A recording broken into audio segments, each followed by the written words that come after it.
Hello commandos, welcome to Biomentors classes online. और basic unit में second number पर हम लोग बात करेंगे पीरियोडिक क्लासिफिकेशन ऑफ एलिमेंट्स के बारे में। तो एलिमेंट्स को सर्टेन पीरियड्स और ग्रुप में क्लासिफाई किया गया, जिससे इनकी प्रॉपर्टीज को स्टडी करने के लिए हमें हर इंडिविजुअल मेंबर्स पे काम ना करना पड़े, बल्कि उनको एक डेफिनेट रो और कॉलम्स में बांट दिया गया है, जिससे कि हम किसी भी एक मेंबर के बारे में स्टडी करके या एक जनरलाइज्ड वे में स्टडी करके हम पूरे के पूरे एलिमेंट्स के बारे में जानकारी प्राप्त कर सकते हैं। तो पीरियोडिक क्लासिफिकेशन ऑफ एलिमेंट्स, तो चलिए इसके इंपॉर्टेंट पॉइंट्स पर बात करते हैं। सबसे पहला टॉपिक इसमें आ रहा है डोबेरेनियर्स क्लासिफिकेशन ऑफ एलिमेंट। क्या काम किया था डोबेरेनियर ने, यह ध्यान रखना है। तो डोबेरेनियर ने जितने भी एलिमेंट डोबेरेनियर के टाइम पर थे उनको तीन तीन के ग्रुप्स में डिवाइड कर दिया। डोबेरेनियर ने क्या काम किया, एलिमेंट्स को तीन तीन के ग्रुप में डिवाइड किया। These group of elements are known as triads. इसको हम कहते हैं त्रिक, ट्रॉइड्स, ठीक है। तो तीन तीन की ग्रुपिंग की, इस ग्रुप को हम कहते हैं ट्रॉइड्स। और ट्रॉइड्स का कॉन्सेप्ट क्या बनाया था डोबेरेनियर ने, अगर ट्रॉइड के पहले और तीसरे एलिमेंट, फर्स्ट और थर्ड एलिमेंट के मास नंबर को हम सम करके 2 से डिवाइड करते हैं तो बीच वाले का मास अपने आप पता चल जाता है। तो average mean of masses of first and third element is the mass of the middle one, is the mass of the middle one. तो डोबेरेनियर ट्रॉइड्स, सीधा सीधा ध्यान रखना है, डोबेरेनियर ने ट्रॉइड्स का कॉन्सेप्ट दिया था। और इस कॉन्सेप्ट में डोबेरेनियर ने यह बताया कि ट्रॉइड के पहले और तीसरे एलिमेंट के मास नंबर का टोटल करिए और उसको 2 से डिवाइड कर दीजिए तो मिडिल वन का मास आपको ऑटोमेटिकली मिल जाएगा।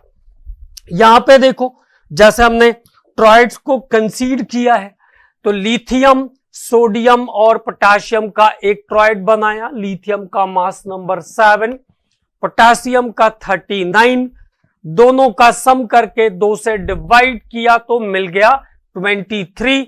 और ये मास नंबर किसका है, मिडिल एलिमेंट का है, सोडियम का। तो this is the first triad, this one is the first triad, lithium, sodium, potassium. Chlorine, bromine, iodine. तो क्लोरीन और आयोडीन के मास नंबर को जोड़ा, 2 से डिवाइड किया तो ब्रोमीन का एक्सपेक्टेड मास मिल गया है। उसी तरह से कैल्शियम, स्ट्रोंशियम, बेरियम। कैल्शियम का मास नंबर 40, बेरियम का मास नंबर 137, दोनों का समअप 88.5, दोनों के सम का average 88.5 is the mass number of the strontium. तो डोबेरेनियर ट्रॉइड्स का कॉन्सेप्ट है डोबेरेनियर का।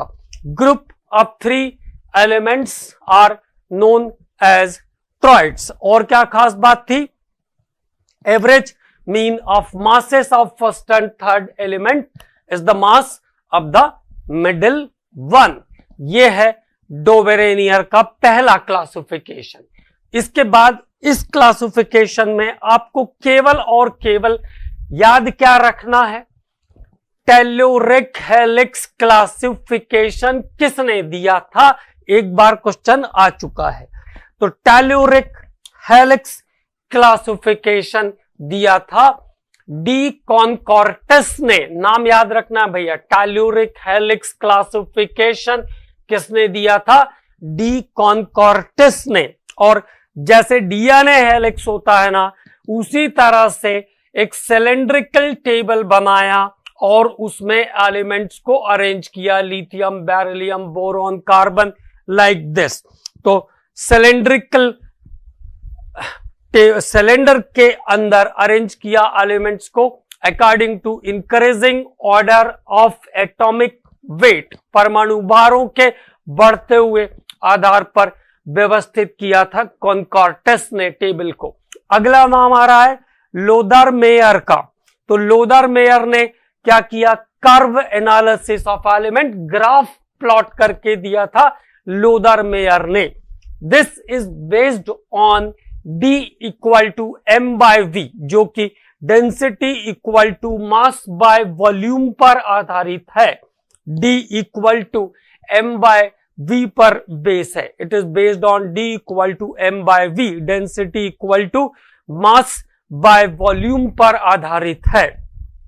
और इस क्लासिफिकेशन में क्योंकि अल्काली मेटल्स का वॉल्यूम सबसे बड़ा होता है, लार्ज वॉल्यूम वाले होते हैं अल्काली मेटल्स, इसलिए इनको टॉप ऑफ द कर्व रखा गया। मतलब ग्राफ में सबसे ऊपर कौन था, अल्काली मेटल्स थे। क्षार धातु कहलाते हैं, lithium, sodium, potassium, rubidium, caesium, ये सब मेटल्स। ओके, तो ग्राफिकल और curve analysis of element was given by Lothar Meyer. It is based on D equal to m by v, और ये D equal to m by v पर based था। In the curve the alkali metals are present at the top. Alkali metals को top पर रखा गया because of large volume. अगले classification पे आते हैं। अब अगला नाम आ रहा है न्यूलैंड का।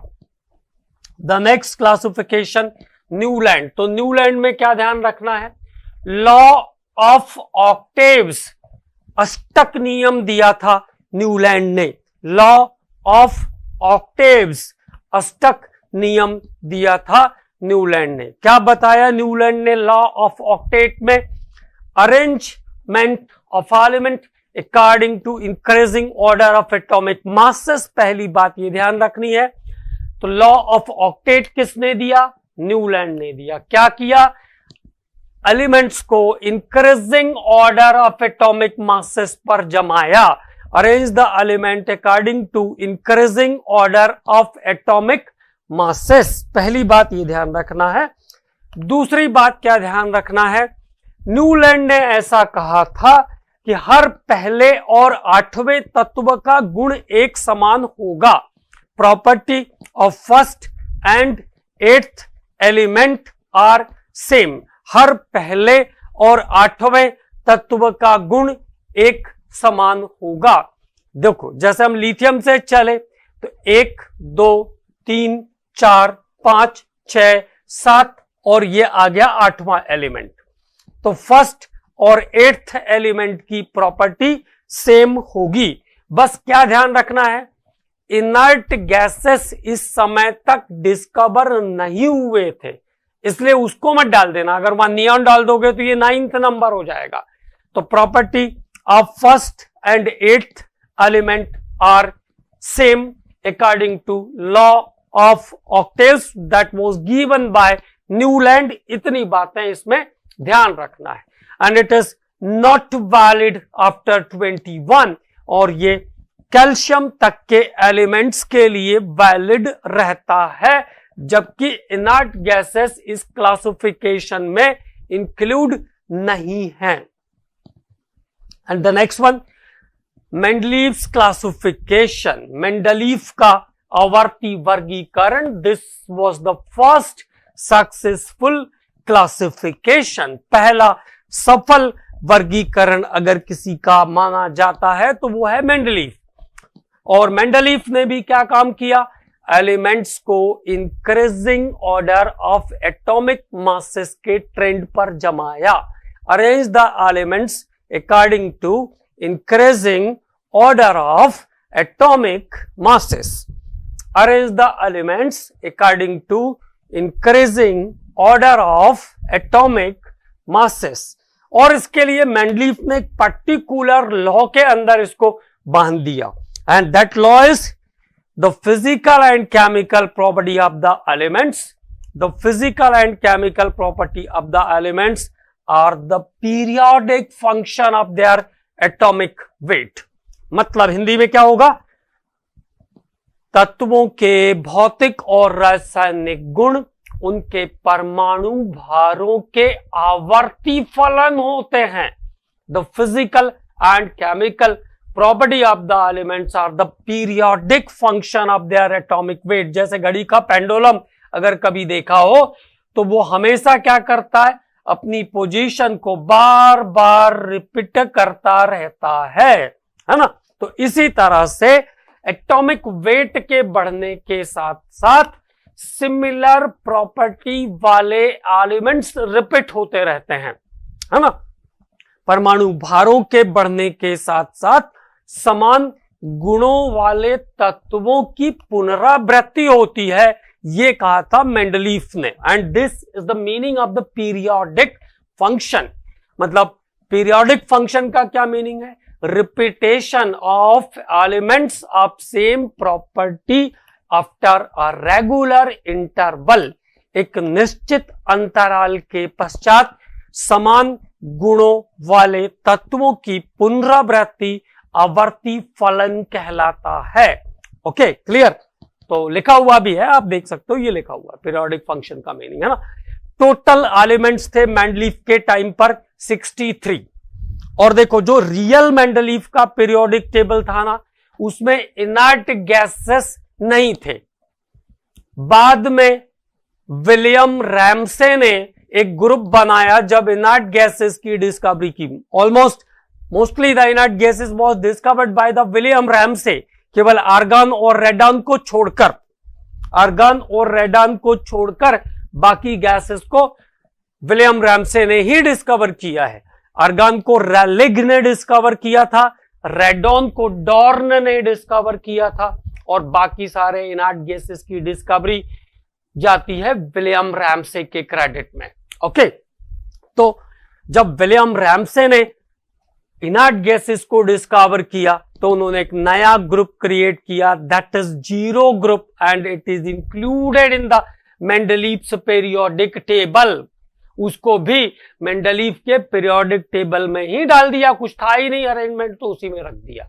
इसलिए मेंडलीव के पीरियोडिक टेबल में टोटल 7 पीरियड्स और 9 ग्रुप्स हैं। लेकिन अगर ओरिजिनल मेंडलीव पीरियोडिक टेबल की बात होगी तो उसमें 8 ही ग्रुप आएंगे, only 8 group in the original Mendeleev periodic table. But हमेशा जब भी पूछते हैं तो आपको ध्यान रखना है, ओरिजिनल कभी नाम नहीं लिखते। तो 7 periods and 9 groups are there in the Mendeleev periodic table. इसके बाद मेंडलीव ने क्या काम किया, पीरियड्स और ग्रुप के बेस पर एलिमेंट को पहली बार क्लासिफाई किया। और पीरियड्स क्या होते हैं, horizontal lines of the periodic table. जैसे आप ऐसे चलते हो ना, lithium, beryllium, boron, carbon, nitrogen, oxygen, fluorine, तो ये हुआ पीरियड। और वर्टिकल, ऊपर से नीचे, ऊर्ध्वाधर कहते हैं इसको हिंदी में, वो भी बहुत कठिन है, तो उससे अच्छा समझ लो लेफ्ट से राइट और अप टू डाउन आएंगे तो इसको हम क्या कहेंगे, ग्रुप कहेंगे। ये है ग्रुप और ये है पीरियड। तो horizontal lines, horizontal rows are the periods and vertical rows are the groups. Vertical rows are the groups, and there are 7 period and 9 group in the Mendeleev periodic table, which include the 63 elements, जिसमें कुल 63 तत्व थे। और presently इनकी संख्या 118 है। आज की डेट में 118 एलिमेंट्स हैं। नाउ अब देखो मेंडलीव का पीरियोडिक टेबल जो था उसका एडवांटेज क्या क्या है। तो मेंडलीव ने पहली बात, पूरे जितने भी एलिमेंट थे मेंडलीव के टाइम पर उसको 7 पीरियड और 9 ग्रुप में बांट दिया। तो जैसे मुझे फर्स्ट ग्रुप के बारे में पढ़ना है तो हम पढ़ लेंगे, तो हमको पता चल जाएगा कि फर्स्ट ग्रुप में कौन से एलिमेंट हैं और उनकी क्या प्रॉपर्टीज होगी। ओके, तो simplify the study of the element, simplify the study of the element, help in correction of atomic masses, help in correction of atomic masses, help in discoveries of new elements। नए तत्वों की खोज में भी आसानी हो गई कि कौन आएगा तो वो किसके नीचे जाएगा अकॉर्डिंग टू द कॉन्फ़िगरेशन। आज की डेट में हम लोग सब जानते हैं, ठीक है। तो अब मेंडलीव ने एक कारनामा और किया था, कुछ एलिमेंट्स के नाम पहले से रख दिए थे और ये डायरेक्टली पूछते हैं तो इसको भी हमको याद कर लेना है। गैलियम को मेंडलीफ ने कहा था एका एल्यूमिनियम, तो याद करो मेरे साथ साथ, गैलियम को एका एल्यूमिनियम, जर्मेनियम को एका सिलिकॉन, जर्मेनियम को एका सिलिकॉन, सिलिकॉन के नीचे आता है एका और लगा दो तो एका सिलिकॉन कहा था जर्मेनियम को, स्कैंडियम को एका बोरॉन, एका बोरॉन, और टेक्नीशियम को एका मैंगनीज होना चाहिए था, ये हैंगनीज नहीं है, मैंगनीज है, एका मैंगनीज, टेक्नीशियम को एका मैंगनीज, एका मैंगनीज। ओके, तो there is the name of the some elements are given by the Mendeleev, Mendeleev ने कुछ तत्वों को उनकी खोज से पहले ही उसका नाम दे दिया था। गैलियम को एका एल्यूमिनियम, जर्मेनियम को एका सिलिकॉन, स्कैंडियम को एका बोरॉन और टेक्नीशियम को एका मैंगनीज, तो ये नाम याद रखने हैं। उसके बाद what are the defects in the Mendeleev periodic table, Mendeleev के आवर्त सारणी में कौन कौन से दोष हैं। पहला,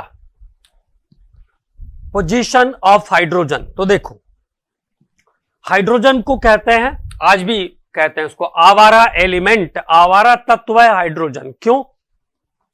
क्योंकि हाइड्रोजन की कुछ प्रॉपर्टी जो है वो अल्कली मेटल्स के साथ मिलती है। अब लगेगा अल्कली मेटल्स कौन सी चीज आ गया भाई, है ना, तो लिथियम, सोडियम, पोटाशियम, रुबीडियम वाला जो फर्स्ट ग्रुप है उसको हम कहते हैं अल्कली मेटल्स। तो हाइड्रोजन की कुछ प्रॉपर्टी क्षार धातुओं के साथ, अल्कली मेटल्स के साथ मिलती है। हाइड्रोजन की कुछ प्रॉपर्टी जो है वो फ्लोरीन, क्लोरीन, ब्रोमीन, आयोडीन इनके साथ मिलती है। देखो जैसे हाइड्रोजन नॉन मेटल है, ये भी नॉन मेटल है, इसको अपना ऑक्टेट कंप्लीट करने के लिए एक इलेक्ट्रॉन चाहिए, क्योंकि पहला ऑर्बिट बायोक्टेट होता है, पहले में 2 ही इलेक्ट्रॉन आते हैं, है ना, नहीं तो लगे कि कहां से बता दिए 7 आने चाहिए, एक ही चाहिए, है ना, 2 ही आते हैं पहले में।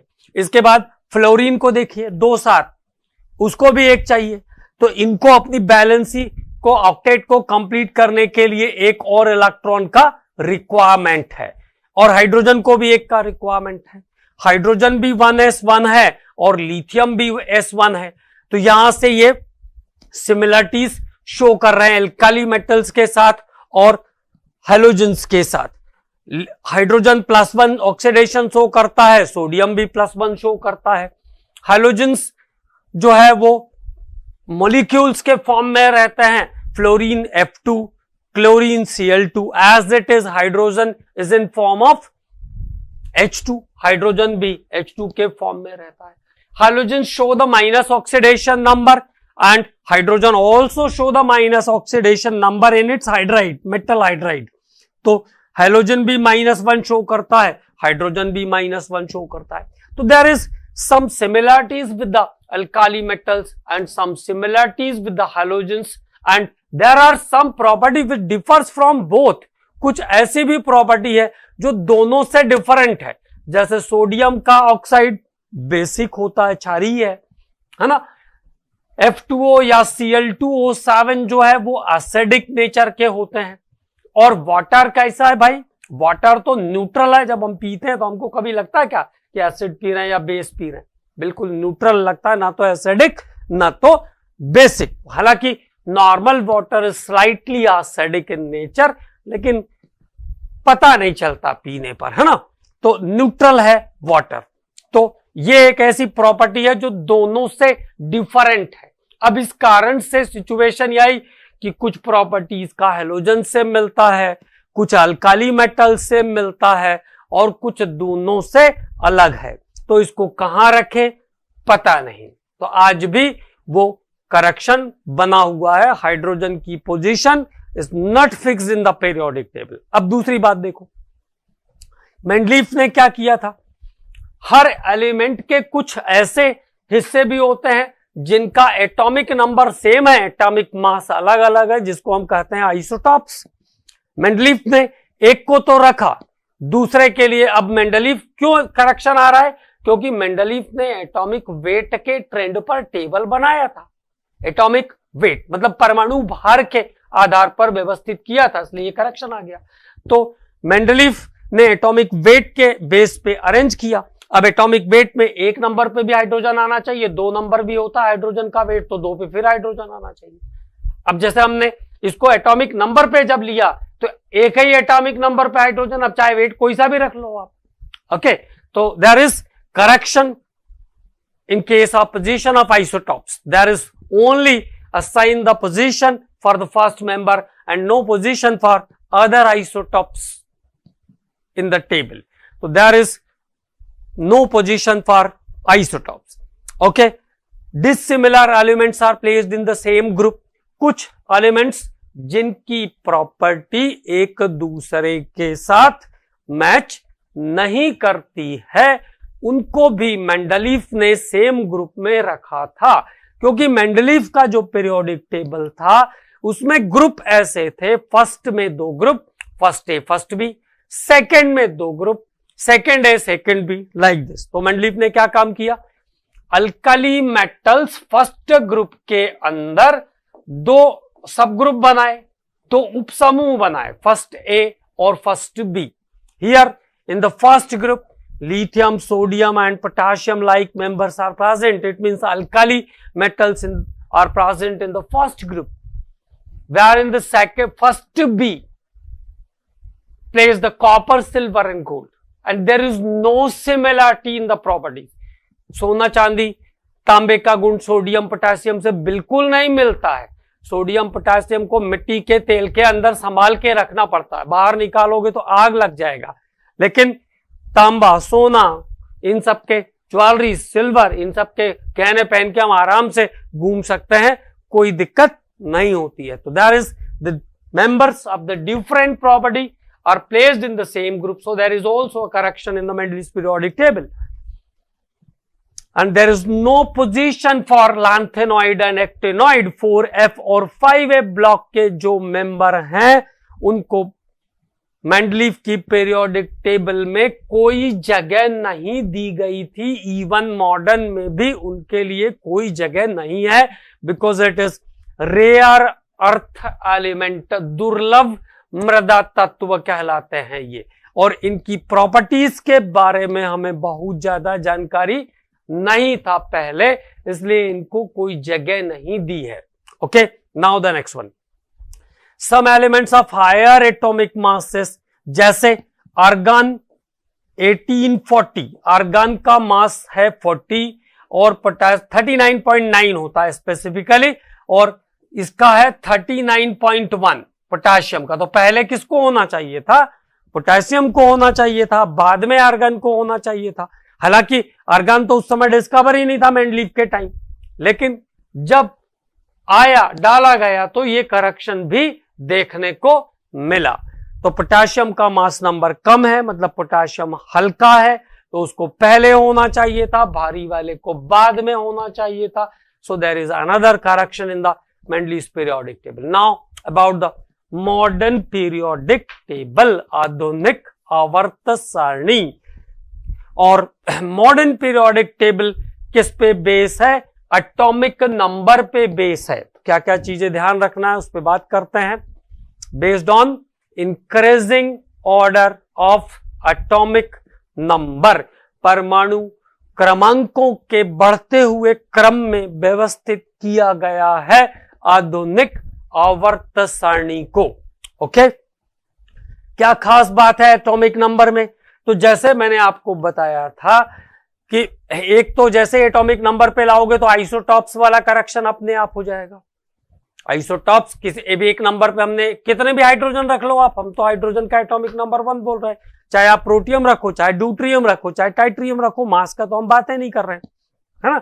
तो एक तो करेक्शन, बहुत सारे करेक्शंस तो अपने आप हो गए थे। जैसे हाइड्रोजन के बाद हीलियम आया 2 नंबर पे। अब मास से देखोगे तो लिथियम का मास है 7, बोरॉन का है 9, तो रैंडम ऑर्डर था, लेकिन वो सारे करेक्शंस अपने आप हो गए।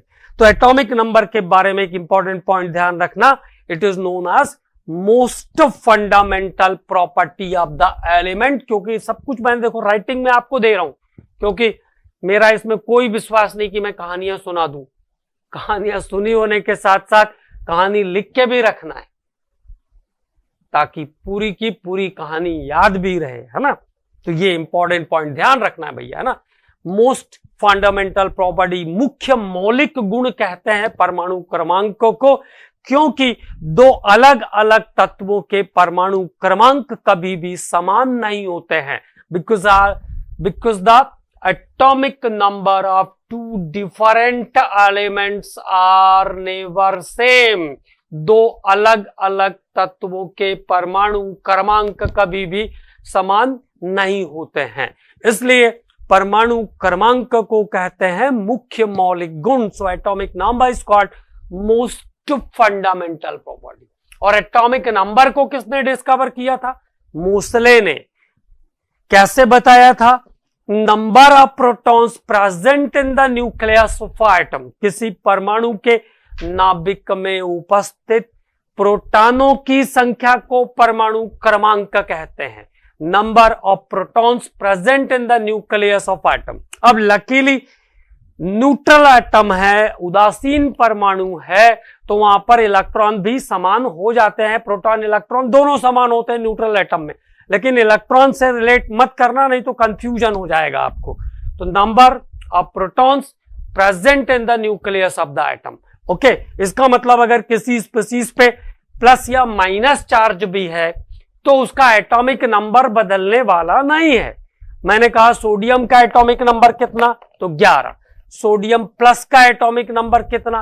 तो भाई ध्यान रखना है कि वो भी 11 ही होगा, इट इज 11। ओके, तो ये बात यहां पे आपको ध्यान रखनी है ना। बहुत टेक्निकल टाइप की बात है, लेकिन छोटी छोटी चीजें, क्योंकि कॉम्पिटिटिव एग्जाम का प्रेशर जो होता है ना, वो सिंगल एचडीजी नहीं होता है, 1 एटमॉस्फेयर नहीं रहेगा जो रूटीन पे रहता है, बहुत ज्यादा रहता है, उससे 20-50 एटमॉस्फेयर ज्यादा हो जाता है। तो छोटी छोटी चीजों के गलत होने के चांसेस ज्यादा रहते हैं, इसलिए बहुत केयरफुली चीजों को सीखना है और ध्यान रखना है। तो modern periodic table, modern periodic law was given by Moseley. और पीरियोडिक लॉ क्या है? बिल्कुल वही का वही जो मेंडलीफ का था, केवल एटॉमिक वेट की जगह एटॉमिक नंबर आ गया बस। The physical and chemical property of the elements are the periodic function of their atomic numbers. तत्वों के भौतिक और रासायनिक गुण उनके परमाणु क्रमांकों के आवर्ती फलन होते हैं। मतलब एटॉमिक नंबर के बढ़ने के साथ साथ ऐसे एलिमेंट का बार बार रिपीटेशन होगा जिनकी फिजिकल और केमिकल प्रॉपर्टी एक समान होगी। ओके, तो this is the meaning of the periodic function, आवर्ती फलन। ओके, तो तत्वों के भौतिक और रासायनिक गुण उनके पीरियोडिक फंक्शन होते हैं एटॉमिक नंबर के, मतलब एटॉमिक नंबर के बढ़ने के साथ साथ सिमिलर फिजिकल और केमिकल प्रॉपर्टी वाले एलिमेंट्स बार बार रिपीट होते हैं। Okay, in the modern periodic table there are 7 periods and 18 groups. कुल 7 आवर्त और 18 वर्ग हैं आधुनिक आवर्त सारणी में। अब एक दो इंपॉर्टेंट हिस्टोरिकल बात, तो मॉडर्न पीरियोडिक लॉ मोसले ने दिया था। मॉडर्न पीरियोडिक लॉ मोसले ने दिया था। पीरियोडिक टेबल में 7 आवर्त और 18 वर्ग होंगे। उसका डिजाइन किसने बनाया? बनवाया, मतलब बनाया नहीं, बनवाया नील्स बोर ने। तो idea of construction of modern periodic table was given by Niels Bohr. और बनाया किसने था? रैंग एंड वर्नर ने। This was constructed by Rang and Werner. Okay, और total number of elements in the modern periodic table is 118। कुल 118 तत्व हैं आधुनिक आवर्त सारणी में। Total number of elements in the modern periodic table is 118 and it is distributed in 7 periods and 18 groups, जिनको 7 आवर्त और 18 वर्गों में रखा गया है। तो ये तो बात हो गई पीरियोडिक टेबल की। अब आ गया टेबल। अब इसको याद करते हैं। तो मैंने आपको एक सीधा सा तरीका बताया था भाई, देखो बहुत है सुंदर और बहुत सीधा, और उससे आप उल्टा सीधा शब्दों का उच्चारण करने से भी बच जाओगे, और हम भी नहीं चाहते हैं। लेकिन अब चूंकि हमको पता है कि सब बच्चे ट्रिक से याद करते हैं, इसलिए हम भी थोड़ी थोड़ी ट्रिक बता देते हैं। देखो simple, hydrogen, helium, lithium, beryllium, boron, carbon, nitrogen, oxygen, fluorine और नियॉन। ये 10 तक सबको याद रहता है, ये तो 8वीं क्लास में याद करा देते हैं, है ना। और जब टीचर भी कह देते हैं कि 20 से ज्यादा का जरूरत नहीं है, लेकिन ये है कॉम्पिटिटिव एग्जाम, यहां पे पूरे 118 का जरूरत पड़ेगा। कौन कहां आता है, किसका कौन सा पीरियड है, किसका कौन सा ग्रुप है, कौन किसके नीचे आता है, किसकी प्रॉपर्टी किसके साथ सेम होती है, किसका कॉन्फ़िगरेशन क्या है, सब कुछ जरूरत पड़ेगा। मतलब इधर पे कोई शॉर्टकट नहीं चल सकता है। मतलब अगर मुझे ऐसा लगता है, मतलब मेरा फीलिंग है कि अगर कॉम्पिटिटिव एग्जाम ना देना हो ना, पूरा पीएचडी तक पढ़ डालो, बिना पढ़े पास हो जाओगे, बिना किताब खरीदे। लेकिन जैसे ही बात होगी कि कॉम्पिटिटिव एग्जाम पास करना है, तो फिर बाल का खाल निकालते आना चाहिए। आप कठिन वटिन कुछ नहीं होता, पढ़ते ही नहीं है लोग। आप स्कूलों में सभी लोग जाते ही हैं, ऐसा तो है नहीं। आप देखते हैं किस स्टाइल से पढ़ाते हैं और कितना पढ़ाते हैं। और हम लोग दिन भर चिल्ला चिल्ला के गला फाड़ देते हैं, लेकिन फिर भी कहते हैं समझ में नहीं आया, ही नहीं हुआ। अरे पढ़ाई करिए ना भाई, काम करना पड़ता है। ऐसे थोड़ी होती सफलता, ऐसे थोड़ी मिल जाती है, तो तपस्या है। हम चलिए, hydrogen, helium, lithium, beryllium, boron, carbon, nitrogen, oxygen, fluorine और नियॉन, ये पहुंच गए हम 10 पे। यहां तक सबको याद है। अब आगे का जो हिस्सा है ना, बहुत सिंपल तरीके से याद कर सकते हैं। फिर कहेंगे कि हमको हिंदी नहीं आता है। बहुत सारे बच्चे हमसे खुद बोलते थे पहले, जब हम बाहर ऑफलाइन में पढ़ाया करते थे, सर हमको हिंदी में बड़ा दिक्कत होता है। अरे भैया, हिंदी में दिक्कत होता, 4 लाइन तो है, याद कर लो ना भाई। हिंदुस्तान में रह के ऐसी बात करना, हिंदी अरे नहीं आती तो सीख लो थोड़ी सी। लोग संस्कृत सीख लेते हैं, हम तो देखते हैं बाहर से लोग आते हैं, विदेश से, इतना बढ़िया प्रोनाउंसिएशन करते हैं संस्कृत का, दिल खुश हो जाता है। बाहर के कंट्री से लोग आके आपकी भाषा सीखते हैं और आप कहते हो कि हिंदी नहीं आती। सीख लो। देखो, sodium, magnesium, aluminium, silicon, phosphorus, sulphur, chlorine, argon. Simple सा एक काम करना है, हिंदी में लिख देना है ना। एन से बनता है ना, ए से बनती है आ की मात्रा, तो ये हो गया ना। मा और ग, जी है ना, ग, नामग, अल, सी, जैसा लिखा वैसे लिख दे रहे हैं, हम कुछ कर नहीं रहे।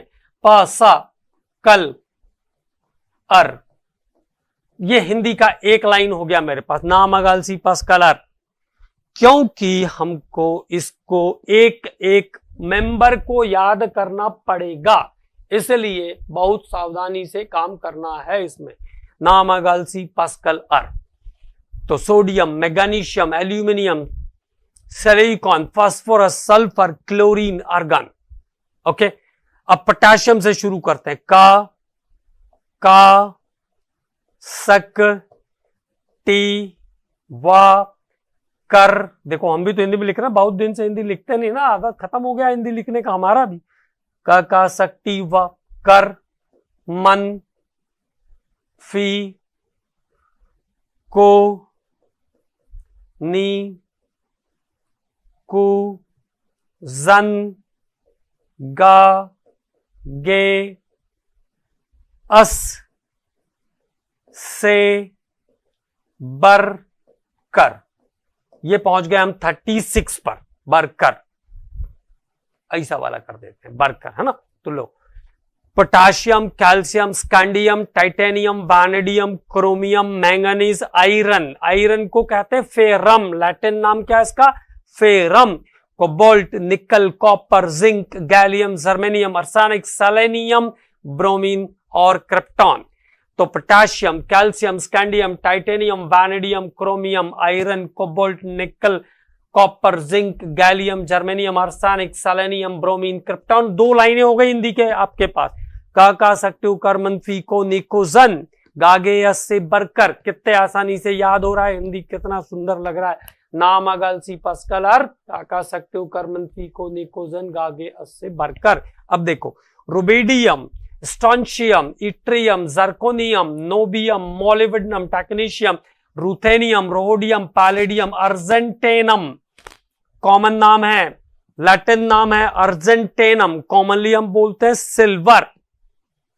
Cadmium, indium, stannum, SN is the stannum, Latin नाम है इसका stannum, commonly it is known as tin, सामान्य भाषा में हम टिन बोलते हैं इसको। स्टिबियम, एंटीमनी, कॉमन नेम है एंटीमनी, और लैटिन में क्या बोलते हैं, स्टिबियम, टेल्यूरियम, आयोडीन और ज़ैनन। ओके, तो now in Hindi it is रब, सर, या, जर, नब, मो, टिक, रू, रह, पड, अज, कड, इन, सन, सब, टी, आई, जी। ऐसा याद करोगे तो भूलेगा बिल्कुल नहीं, और कोई ट्रिक नहीं लगाना पड़ेगी, सिंपली याद हो जाएगा। तो रब, सर, या, जर, नम, मोटिक, रूरा, पड, अज, कड, इंसान, सब, टी, आई, जी। ओके, अब हिंदी की 3 लाइन हो गई आपके पास। नामागल, सी, पस्कलार, काका सक्टिव, कर्मन, फीको, निकोजन, गागे, अस से बरकर, रब, सर, या, जर, नम, मोटिक, रूरा, पड, अज, कड, इंसान, सब, टी, आई, जी। अब देखो, caesium, barium, caesium, barium, barium के बाद यहां आएगा lanthanum. Caesium, barium, lanthanum, lanthanum को इधर उठा के ले गए 57 को, है ना, ध्यान रखना यही आता है 57, लैंथेनम। लैंथेनम के नीचे, मतलब यहां से गिनो, 1 2 3 4 5 6, छठवां पीरियड, 6th पीरियड, और 1 2 3 थर्ड ग्रुप। 6th पीरियड और थर्ड ग्रुप में कौन प्रेजेंट है, सारे लैंथेनॉइड प्रेजेंट हैं। याद कर लो लैंथेनॉइड की लोकेशन पीरियोडिक टेबल में, ऐसे ढूंढने से नहीं मिलेगा। ये कहां पे है, थर्ड ग्रुप और 6th पीरियड, थर्ड ग्रुप और 6th पीरियड में सारे के सारे लैंथेनॉइड हैं। कहां से कहां तक, सीरियम से लेकर के ल्यूटेशियम तक, सीरियम से लेकर के ल्यूटेशियम तक, सीरियम से लेकर के ल्यूटेशियम तक। अब फ्रांशियम, रेडियम, एक्टीनियम आता है 89 पर। एक्टीनियम के नीचे प्रेजेंट है एक्टिनॉइड्स, एक्टीनियम के नीचे प्रेजेंट है सारे एक्टिनॉइड, एक्टीनियम के नीचे प्रेजेंट है सारे एक्टिनॉइड। लोकेशन पूछेंगे तो किधर चलोगे, इधर आओगे। 7th पीरियड और थर्ड ग्रुप, 7th पीरियड और थर्ड ग्रुप। लैंथेनॉइड कहां था, 6th पीरियड और थर्ड ग्रुप। लैंथेनॉइड कहां है, 6th पीरियड और थर्ड ग्रुप। एक्टिनॉइड्स कहां है, 7th पीरियड और थर्ड ग्रुप, 7th पीरियड और थर्ड ग्रुप में है। तो ये लैंथेनॉइड एक्टिनॉइड का पोजीशन हो गया। नाम उसके बाद में याद करते हैं, पहले फिर से यहां संघर्ष करते हैं। तो देखो, ये हो गए थे हम लोग, ज़ेनॉन 54 तक पहुंच गए। सीजियम, दोनों को सासा लिख देता हूं मैं, बा थोड़ा अच्छा शब्द बन जाएगा, सस, बा, ला, हफ, टा, वा, री, ओस, इर, पट, प्लाटिनम है ये, ऊ, हज, टल, पब, बी फॉर बिस्मथ, पोलोनियम, पो, अट, और ये रन, अट्टा रन, रन।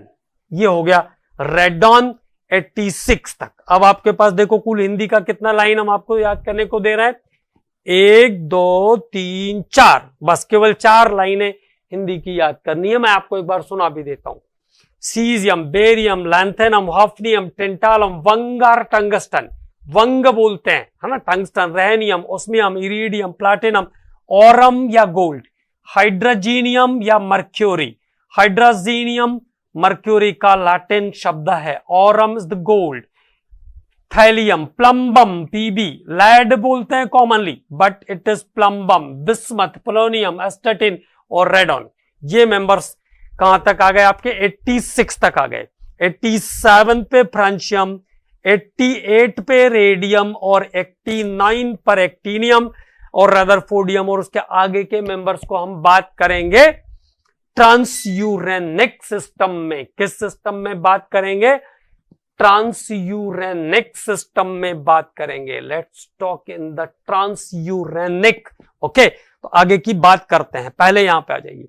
तो हमारे पास हिंदी की लाइनें एक्टीनियम तक, 89 तक मैंने अभी बोला है ना कि याद करना है यहां तक, उसमें से 14, 28 ये बाहर आ गए हैं, इसको भी याद करेंगे। तो देखो हिंदी की लाइनें, उस पर बात करते हैं।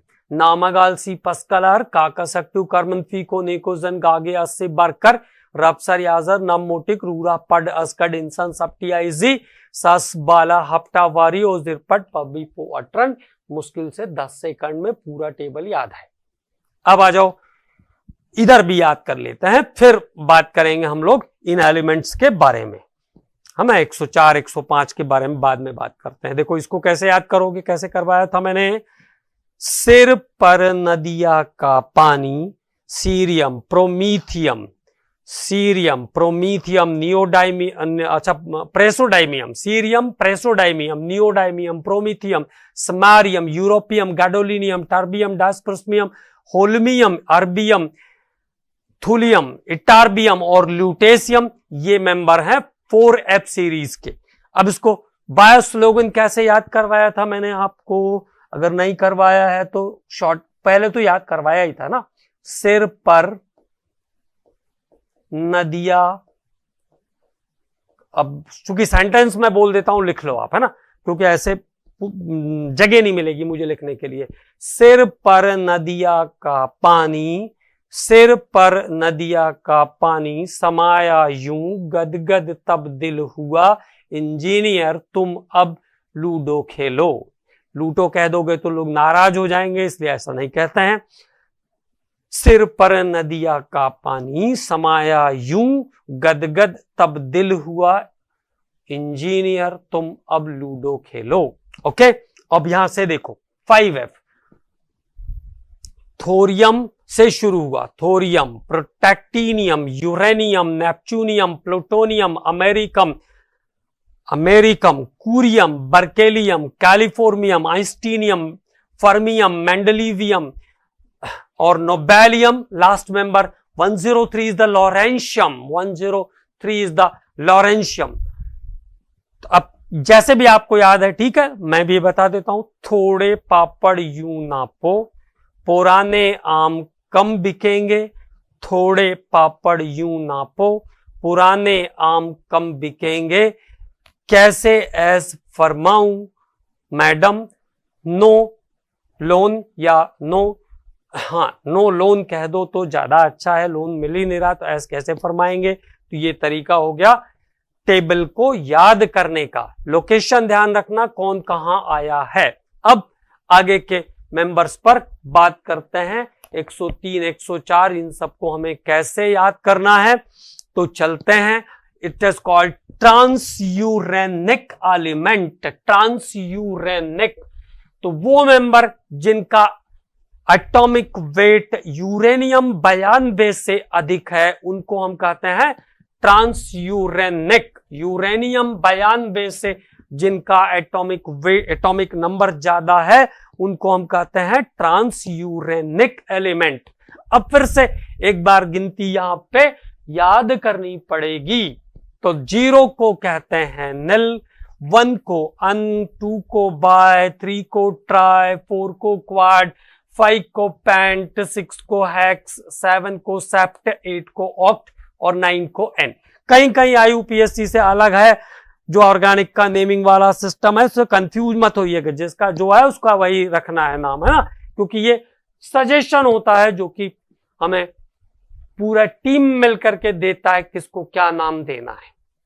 मतलब ह्यूमन बीइंग के द्वारा दिया हुआ सिस्टम है ये, ऐसा ध्यान रखेंगे ना। तो 0 is the nil, 1 is the un, 2 is the bi, 3 is the tri, 4 is the quad, 5 is the pent, 6 is the hex, 7 is the sept, hept की जगह सेप्ट, 8 इज द ऑक्ट और 9 को नोन की जगह एन कहते हैं इस सिस्टम में। अब देखो नाम कैसे लिखेंगे, अपने आप से आप इंडिकेशन भी खुद बना सकते हो और नाम भी खुद लिख सकते हो। बहुत सिंपल सा सिस्टम है ये। जैसे 100 आया तो 100 में पहले 1 है, फिर 2 बार 0 है। आर्यभट्ट ने खोज की थी 0 की, है ना। एक बार 1 आया, 2 बार 0 आया, एक बार 1 आया, 2 बार 0 आया। तो अन यू से आएगा, 1 यू से आएगा, अन कहते हैं उसको, U N, U N N, U N N, U N N, 2 बार 0 है तो 2 बार एन आया। अन, निल, निल, लास्ट वाले के साथ IUM सफिक्स जोड़ना है, लास्ट वाले टर्म के साथ IUM सफिक्स जोड़ना है। तो नाम क्या हो जाएगा, अन निल नीलियम, अन निल नीलियम। ओके, 101 UNU, अन निल अनियम। 102 UNB, Anil बायम। 103 UNT, Anil ट्राइयम। 104 UNQ, Anil क्वाडियम। कई बार इसका क्वेश्चन आ चुका है। 104 नंबर वाले एलिमेंट को क्या नाम दोगे आप, ट्रांसयूरेनिक से। सो मेनी टाइम्स, बहुत लगाव रहता है कई बार एग्जामिनर्स को, या पीछे के क्वेश्चन को रिपीट मार देते हैं।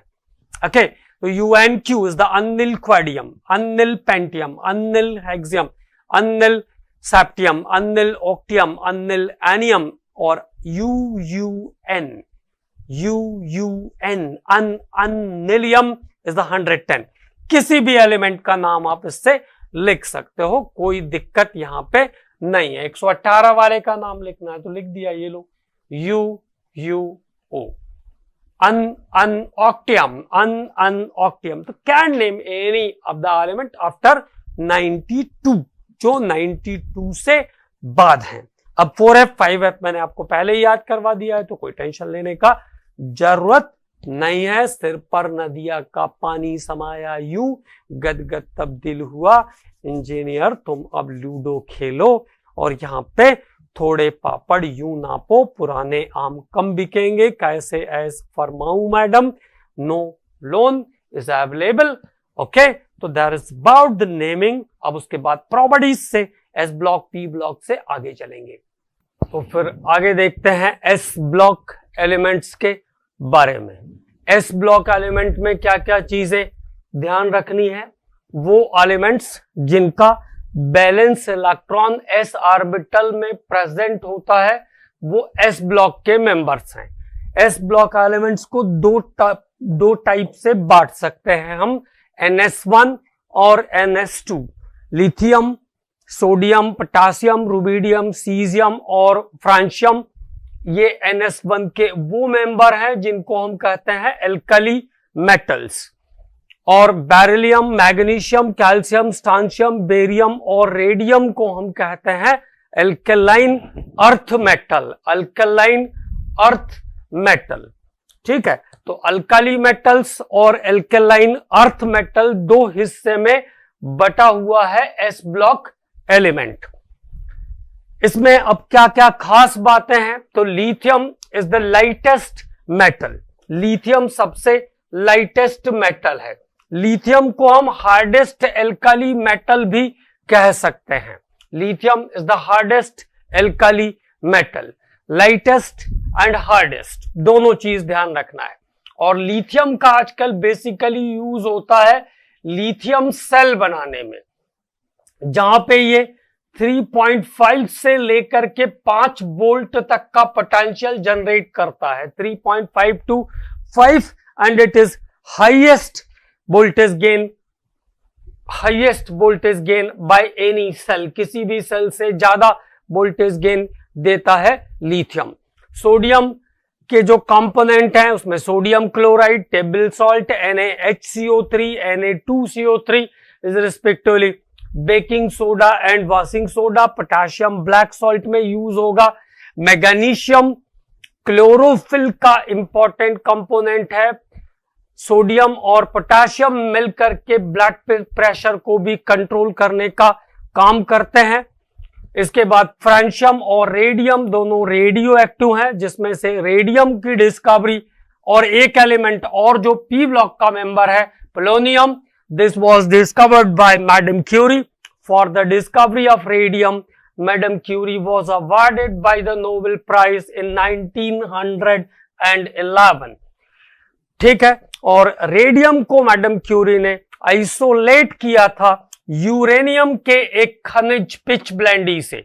यूरेनियम के और पिच ब्लेंडी से मैडम क्यूरी ने रेडियम को आइसोलेट किया था। Radium is about 30 lakh times more radioactive than uranium. 30 lakh गुना अधिक रेडियो सक्रिय होता है यूरेनियम की तुलना में रेडियम। सीजियम और फ्रांशियम दोनों रूम टेम्परेचर के ऊपर लिक्विड स्टेट में पाए जाते हैं। तो ये एस ब्लॉक के मेंबर से रिलेटेड कुछ कॉमन पॉइंट्स हैं जो आपको ध्यान रखना है। ठीक है, lithium cell is very common, 3.5 से 5 वोल्ट तक का पोटेंशियल जनरेट करके देता है लिथियम सेल। और बेरियम जो है इसका यूज हम कर सकते हैं, बेरियम जो है एप्पल ग्रीन कलर प्रोड्यूस करता है, एप्पल ग्रीन कलर प्रोड्यूस करता है बेरियम। और क्रैकर्स के अंदर यूज करते हैं इसको, क्रैकर्स के अंदर फटाके से हरी ज्वाला लेने के लिए हम बेरियम का यूज करते हैं। ठीक है, तो ये कुछ important points S block members. Alkali metals, alkaline earth metal, common oxidation number alkali metals के लिए +1, अल्कलाइन अर्थ मेटल के लिए +2। और दोनों ही ग्रुप ऐसे हैं जिनका साइज बड़ा है, आयोनाइजेशन एनर्जी कम है, इसलिए आसानी से इलेक्ट्रॉन एक्साइटेड स्टेट में जाता है या इलेक्ट्रॉन डोनेट करते हैं। तो ये मेटल्स अच्छे रिड्यूसिंग एजेंट जैसा काम करते हैं। वाटर के साथ रिएक्ट करके हाइड्रोक्साइड बनाते हैं जो कि अल्कलाइन नेचर का होता है। ये कॉमन प्रॉपर्टी है और दोनों के ऑक्साइड जो है वो बेसिक नेचर के होते हैं। इसके बाद बारी आया पी ब्लॉक एलिमेंट्स का। तो पी ब्लॉक एलिमेंट्स में 13th ग्रुप से लेकर के 18th ग्रुप तक इसका लोकेशन है पीरियोडिक टेबल में। 13 ग्रुप से लेकर के 18th ग्रुप तक इसका लोकेशन है पीरियोडिक टेबल में। इन मेंबर्स के अंदर बैलेंस इलेक्ट्रॉन पी ऑर्बिटल में प्रेजेंट होगा, इसीलिए इनको हम कहते हैं पी ब्लॉक एलिमेंट, इसीलिए हम इनको कहते हैं पी ब्लॉक एलिमेंट। तो जनरल इलेक्ट्रॉनिक कॉन्फ़िगरेशन हो जाएगा ns2np126, मतलब p ऑर्बिटल्स में 1 से लेकर के 6 इलेक्ट्रॉन तक भर सकता है। अब जो मेंबर्स हैं, जैसे पहला 13th ग्रुप जो आया ये कहलाता है बोरॉन फैमिली, बोरॉन फैमिली। और बोरॉन फैमिली में बोरॉन, एल्यूमिनियम, गैलियम, इंडियम और थैलियम वाले मेंबर्स शामिल हैं। और अगर इसके आगे भी देखोगे आप तो यहां आ जाएगा UUT, 113 नंबर का एलिमेंट भी यहां रहेगा, UUT, ट्राइयम, UUT, ट्राइयम। और कॉमनली याद कैसे करते हैं, बैगन, आलू, गाजर इन थैला, ये इसको याद करने का स्लोगन हो गया। 14th group carbon, silicon, germanium है, ये germanium, GE, carbon, silica, germanium, tin और लेड। कहे सिया जी सुनो प्रभु, ये इसको याद करने का तरीका। 114 नंबर का मेंबर यहां पे और आएगा, तो UQ, unquadium, unquadium. Okay, nitrogen family में नाइट्रोजन, फास्फोरस, आर्सेनिक, एंटीमनी और बिस्मथ जैसे मेटल हैं। 115 नंबर भी इसके नीचे आएगा, UUP, unpentium. Oxygen family, oxygen family को कॉमनली हम कैल्कोजेंस भी कहते हैं। कैल्कोजेंस मतलब ore forming element, ore forming element. Mostly the ores are oxide और सल्फाइड। मुख्यतः जो अयस्क होते हैं जिनसे हम मेटल निकालते हैं उनको कहते हैं ओर्स। वो मेनली या तो ऑक्साइड होते हैं या तो सल्फाइड्स होते हैं। ओके, तो ऑक्सीजन, सल्फर, सेलेनियम, टेल्यूरियम और पोलोनियम को हम कहते हैं ऑक्सीजन फैमिली के मेंबर। 116 भी इसके नीचे आएगा, UUH, अनहेक्सियम। 116, 116 तो UUH। कॉन्फ़िगरेशन कभी पूछेंगे तो क्या हो जाएगा, 7s2 7p4। आसानी से आप बना सकते हो अब 116 के मेंबर का कॉन्फ़िगरेशन। अगर आपको ये पता है कि कौन किसके नीचे आएगा तो कॉन्फ़िगरेशन आसानी से मिल जाएगा आपको। तो ऑक्सीजन, सल्फर, सेलेनियम, टेल्यूरियम और पोलोनियम ऑक्सीजन फैमिली के मेंबर्स हैं। इसमें से पोलोनियम को डिस्कवर किया था मैडम क्यूरी ने, ये ध्यान रखना है।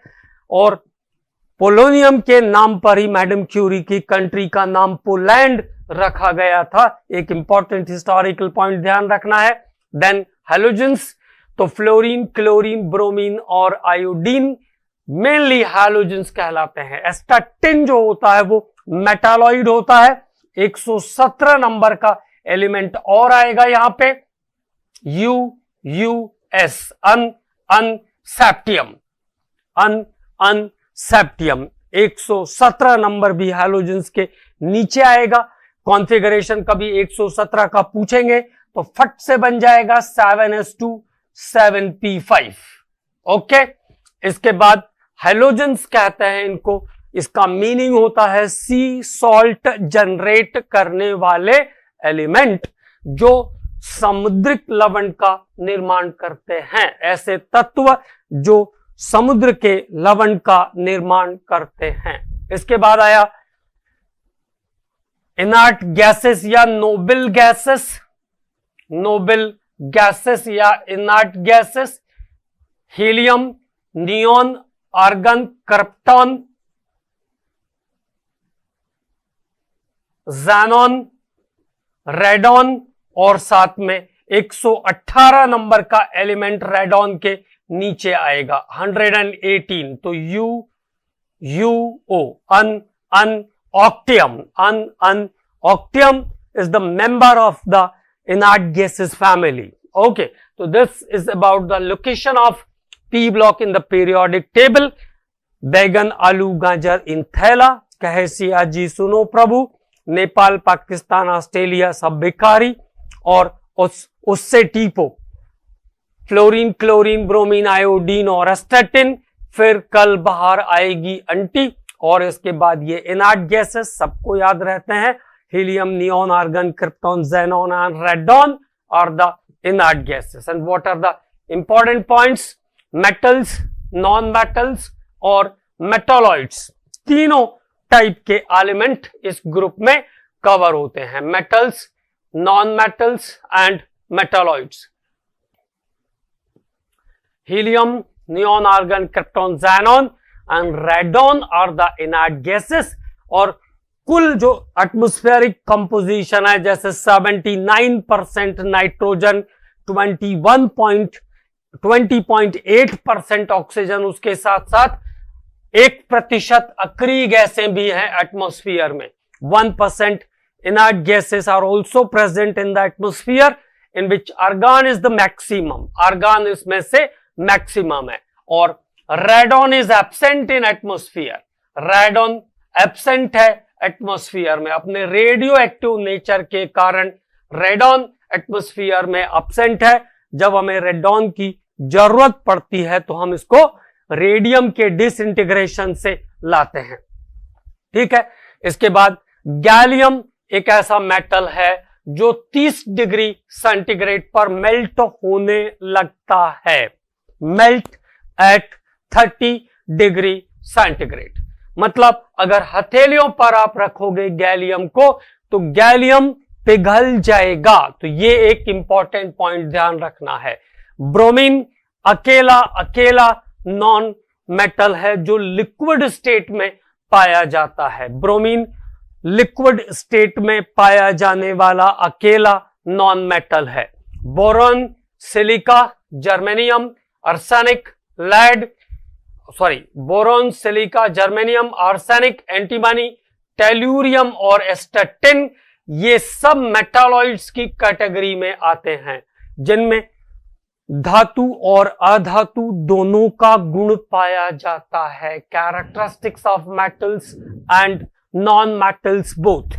सिलिका और जर्मेनियम जो है वो अर्ध चालक के रूप में कार्य करते हैं, work as a semiconductor. क्या खास बात होती सेमी कंडक्टर्स की?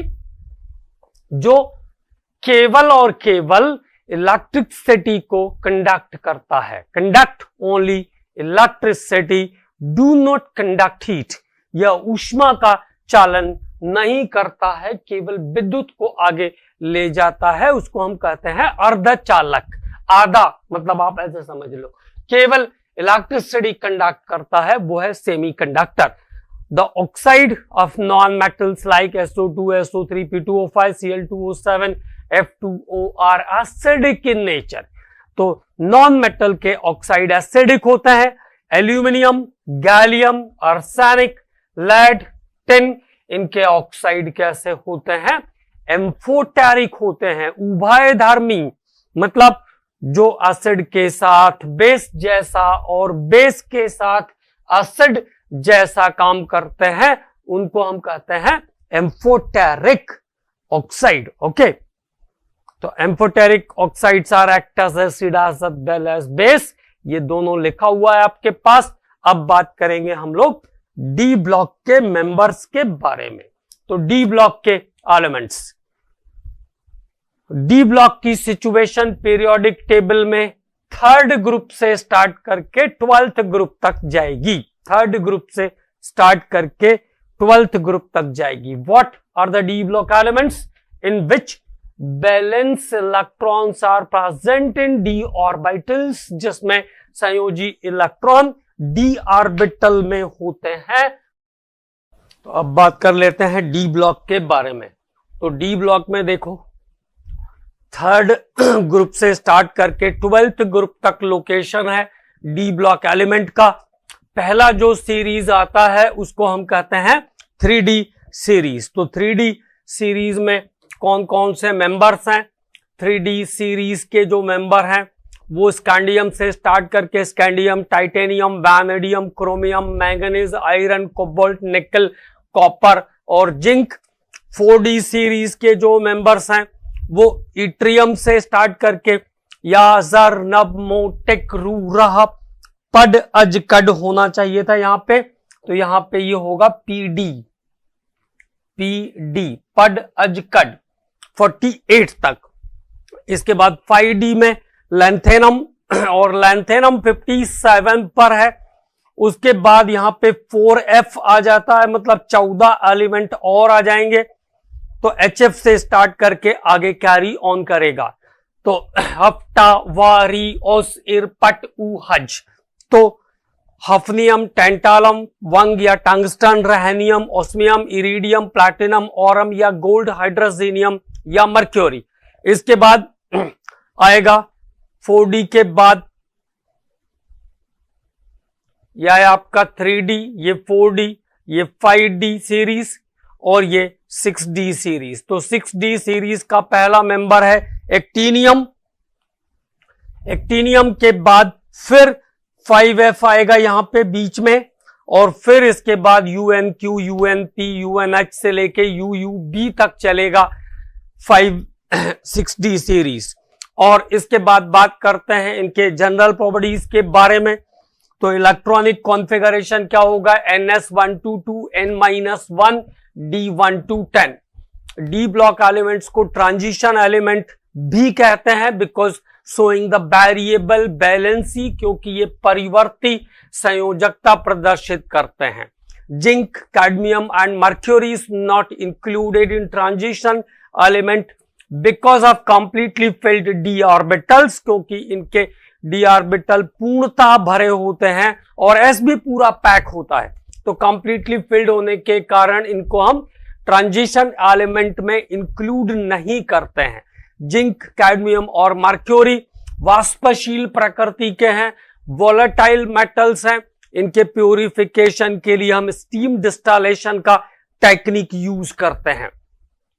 कॉपर, ये क्वेश्चन जो है पिछले साल आ भी चुका है, नीट 2021 का आया हुआ क्वेश्चन भी है। मर्क्यूरी को किस मेथड से प्यूरिफाई करते हैं, तो डिस्टिलेशन से प्यूरिफाई करते हैं, ये ध्यान रखना है। कॉपर, सिल्वर और गोल्ड को हम क्वाइनेज मेटल कहते हैं, सिक्के बनाने के काम में आते हैं। Platinum is the hardest metal. Platinum और इरिडियम के अलॉय का यूज हम फ्लोरीन के स्टोरेज के लिए, कंटेनर बनाने के लिए करते हैं। ऑस्मियम सबसे हैवीएस्ट मेटल है, सबसे हाईएस्ट डेंसिटी होता है ऑस्मियम का। ऑस्मियम और ruthenium maximum oxidation number show करते हैं, दैट इज +8, जो कि +8 तक हो सकता है। टंगस्टन का मेल्टिंग पॉइंट मेटल्स के अंदर सबसे ज्यादा होता है। टेंटालम का यूज हम ब्रोकन बोन्स, टूटी हुई हड्डियों को जोड़ने के लिए करते हैं। जब ऑर्थोपेडिक सर्जन को जरूरत पड़ेगी हड्डियों में रॉड लगाने की, तो वहां पे टेंटालम यूज होता है, ये ध्यान रखना है। टाइटेनियम को हम रणनीतिक धातु, स्ट्रेटर्जिक मेटल कहते हैं। स्ट्रेटर्जिक मेटल कहते हैं, ये फास्ट मूविंग वेपन्स बनाने के काम आता है। बहुत हार्ड होता है और बहुत ही लाइटर इन वेट होता है टाइटेनियम। ओके, तो very tough and very lighter. Cobalt metal is the centre of the vitamin B12, where iron is the centre of the haemoglobin. Iron haemoglobin का सेंटर है। कॉमन प्रॉपर्टी क्या है, tendency of formation of complex, ये सब हम लोग D block में पढ़ेंगे। कलर्ड आयन का formation, catalytic behaviour, paramagnetic nature, ये सब इसके कॉमन फीचर्स हैं। ए ब्लॉक एलिमेंट, तो total 28 elements are included in F block. It is in 4F and 5F series. इनको हम, क्योंकि देखो इधर आया लैंथेनम, इधर आया हफनियम, ये 57 और ये 72, इनके बीच में आता है 4F और 5F, इसलिए इसको हम इनर ट्रांजिशन एलिमेंट भी कहते हैं। और इनकी मात्रा कम मिलती है पृथ्वी पर, इसलिए इसको हम रेयर अर्थ एलिमेंट भी कहते हैं, दुर्लभ मृदा तत्व भी कहते हैं। इनकी प्रॉपर्टीज जो है वो ऑलमोस्ट सेम रहती है डी ब्लॉक के एलिमेंट्स की जैसी, मतलब complex formation, variable oxidation number, coloured ion का फॉर्मेशन, कैटालिटिक बिहेवियर, तो all the properties are almost same as D block element. अब इनके नाम और इनके कॉन्फ़िगरेशन, जिस पे हम लोगों ने पहले भी काम किया है, तो कॉन्फ़िगरेशन में आपको ध्यान रखना है सीरियम, गैडोलिनियम, सीरियम, गैडोलिनियम और ल्यूटेशियम में डी ऑर्बिटल में एक एक इलेक्ट्रॉन जाएगा और बाकी किसी में डी ऑर्बिटल में इलेक्ट्रॉन नहीं रहेगा। एनसीईआरटी के अकॉर्डिंग अगर देखोगे तो इस कॉन्फ़िगरेशन को, क्योंकि एकदम क्लोज रहता है एनर्जी लेवल, इसलिए इसको ऐसा भी लिख देते हैं 6s2 और 4f2, ऐसा भी लिख सकते हैं आप, इसमें कोई दिक्कत नहीं है। लेकिन ध्यान रखना है कि सीरियम, गैडोलिनियम और ल्यूटेशियम के डी ऑर्बिटल्स में एक एक इलेक्ट्रॉन जा सकते हैं। और ये आपका 5F सीरीज, तो थोरियम में डी में 2 इलेक्ट्रॉन रहेंगे। इसके बाद प्रोटेक्टिनियम, यूरेनियम और नेपच्यूनियम, मतलब 2, 3, 4 नंबर के जो मेंबर हैं। कुरियम में डी हैव 1 इलेक्ट्रॉन। तो इससे कॉन्फ़िगरेशन याद करने में आसानी रहेगी आपको। इसके बाद इंपॉर्टेंट टॉपिक यहां से शुरू होता है, डायगोनल रिलेशनशिप, विकर्ण संबंध। तो डायगोनल रिलेशनशिप क्या है? Relation of similar physical and chemical property, lithium magnesium के साथ, बेरिलियम एल्यूमिनियम के साथ और बोरॉन सिलिकॉन के साथ सिमिलरिटी शो करता है फिजिकल और केमिकल प्रॉपर्टीज की। इसको हम कहते हैं डायगोनल रिलेशनशिप, विकर्ण संबंध।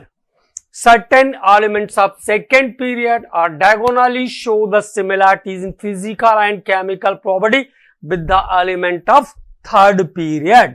इनको हम कहते हैं डायगोनल रिलेशनशिप और इन एलिमेंट्स को कहते हैं हम ब्रिज एलिमेंट, सेतु तत्व कहेंगे, इसको ब्रिज एलिमेंट कहेंगे। अगले प्रॉपर्टी पर इसके बाद हम बात करेंगे। तो डायगोनल रिलेशनशिप आपका क्लियर हो चुका है। अब उसके बाद बात कर रहे हैं हम लोग न्यूक्लियर चार्ज के बारे में। तो what is the meaning of the nuclear charge? Nucleus का चार्ज किसके कारण? प्रोटॉन्स के कारण। और जितने प्रोटॉन्स ज्यादा होंगे न्यूक्लियस में, उतना ही इलेक्ट्रॉन को अपनी ओर अट्रैक्ट करेंगे, उतना ही इलेक्ट्रॉन को अपनी ओर अट्रैक्ट करेंगे। तो साइज को छोटा कर देता है nuclear charge. Nuclear charge size को छोटा करने का काम करता है। जितना न्यूक्लियर चार्ज ज्यादा, उतना साइज छोटा। इसके बाद अगला जो इफेक्ट आ रहा है, इसको हम कहेंगे स्क्रीनिंग या शील्डिंग इफेक्ट। स्क्रीनिंग या शील्डिंग इफेक्ट। तो हायर एटॉमिक नंबर वाले एटम्स में ज्यादा क्लियर होता है ये। ओके, हायर एटॉमिक नंबर मतलब जिनका परमाणु क्रमांक अधिक है, उन एटम्स में स्क्रीनिंग इफेक्ट ज्यादा डोमिनेटेड रहता है। देखो, एक जैसे मैं बाहर के ऑर्बिट की बात करूं तो 1, 2, 3, 4, 5, 6 ऐसे ऑर्बिट्स रहते हैं। अब बाहर के ऑर्बिट्स पर एक तो न्यूक्लियस का डिस्टेंस बढ़ गया, डिस्टेंस बढ़ गया तो अट्रैक्शन फोर्स कम हो गया, डिस्टेंस बढ़ गया तो अट्रैक्शन फोर्स कम हो गया। एक बात तो ये हो गई। दूसरी बात क्या है कि इनर मोस्ट ऑर्बिट में जो इलेक्ट्रॉन है, आंतरिक कोषों में जो इलेक्ट्रॉन है, ये बाहर के ऑर्बिट के इलेक्ट्रॉन को रिपल करते हैं। ये बाहर के ऑर्बिट के इलेक्ट्रॉन को रिपल करते हैं, मतलब न्यूक्लियस के अट्रैक्शन पावर को और कम कर देते हैं। तो इनर मोस्ट ऑर्बिट के जो इलेक्ट्रॉन हैं, वो आउटर मोस्ट ऑर्बिट और न्यूक्लियस के बीच एज अ स्क्रीन काम करते हैं, पर्दे के जैसा, आवरण के जैसा काम करते हैं। This is known as inert, this is known as screening effect और शील्डिंग इफेक्ट। इसी इफेक्ट को हम कहते हैं स्क्रीनिंग इफेक्ट और shielding effect. The electron present in the innermost orbit or repel the electron of outermost orbit will decrease the magnitude of attraction force of nucleus on the electron of outermost orbit. So this is screening effect or shielding effect. इसके कारण size हमेशा बड़ा होगा। तो हमेशा ध्यान रखना है, न्यूक्लियर चार्ज ज्यादा तो साइज छोटा, स्क्रीनिंग इफेक्ट ज्यादा तो साइज बड़ा। इसके बाद इफेक्टिव न्यूक्लियर चार्ज, प्रभावकारी नाभिकीय आवेश, इफेक्टिव न्यूक्लियर चार्ज। तो न्यूक्लियर चार्ज और स्क्रीनिंग इफेक्ट इसमें से माइनस कर दीजिए। It is difference magnitude of nuclear charge and screening effect. जितना बचेगा उसको हम क्या कहेंगे? इफेक्टिव न्यूक्लियर चार्ज, प्रभावकारी नाभिकीय आवेश। Okay, then the next topic is the atomic size.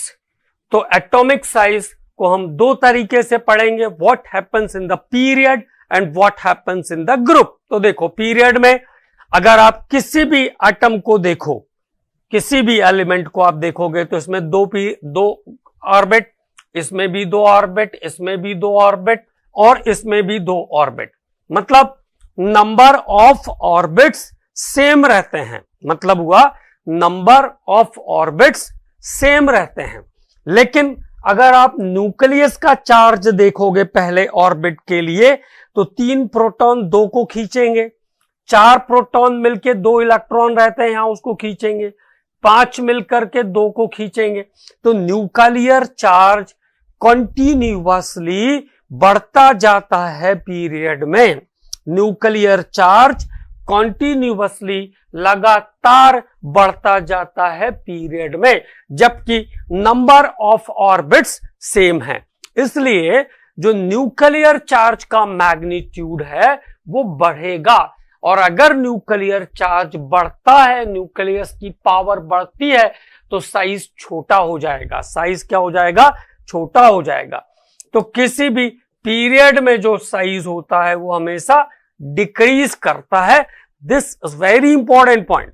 तो size decreases from left to right in the period. Now in the group, अब जैसे ही आप लिथियम के बाद सोडियम पे आओगे तो लिथियम में थे 2 ऑर्बिट, सोडियम में हो गए 3 ऑर्बिट, पोटेशियम में हो जाएंगे 4 orbit.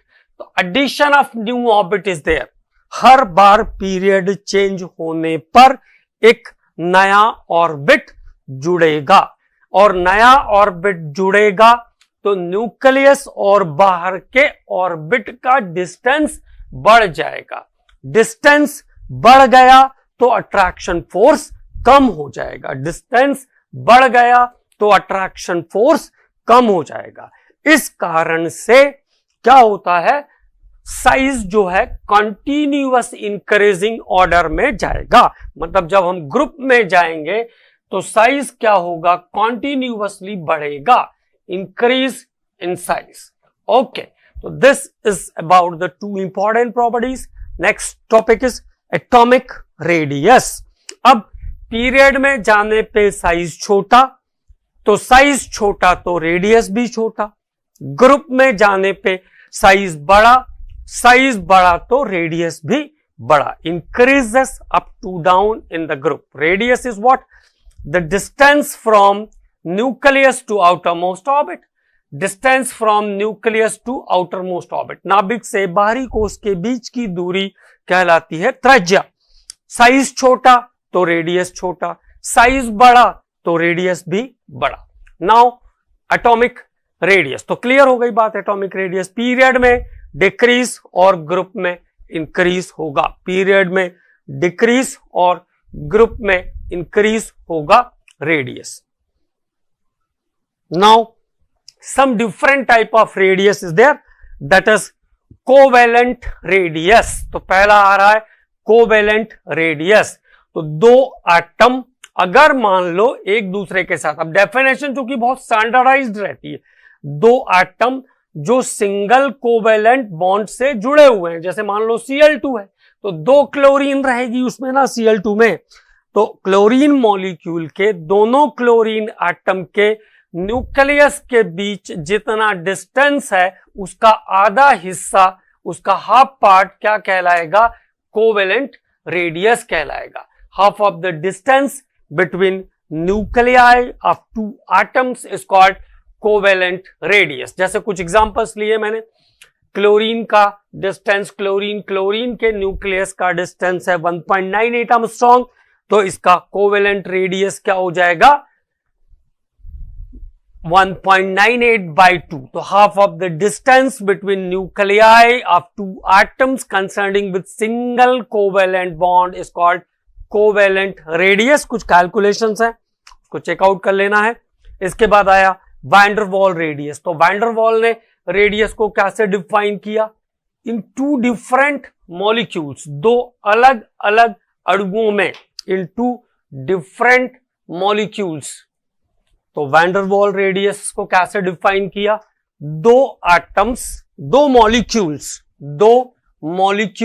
To different molecules having two nearest atom, दो अलग अलग मॉलिक्यूल में दो नियरेस्ट एटम के बीच जो डिस्टेंस है इसका हाफ पोर्शन कहलाता है वैन वाल रेडियस, वैन वाल त्रिज्या।